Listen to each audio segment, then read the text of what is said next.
لأنه difference وين ugu dhexeeyo marka hore waa inaad saan tiraahid kow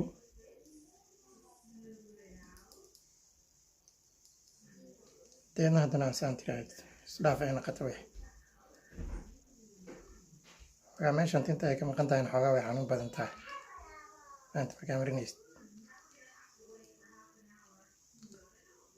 so marka you have to inaad saas tahay haddana saan tiraahid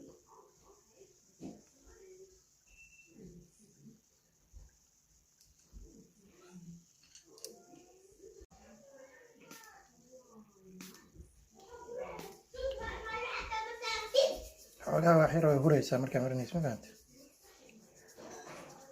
markaa marinayso waa hure masaajkaasna adaa lagaa rabaa inaa muhiim uga dhigtid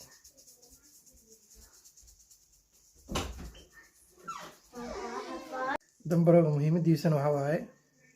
inuu duleelaha furayo meelaha duleelaha ma aragtay anaa hadda gadaashaas ay soo baxoysaa ay soo badanaysaa so marka inaa wixii dareemi kartid waa markaa marinaysid intaasaa ugu muhiimsan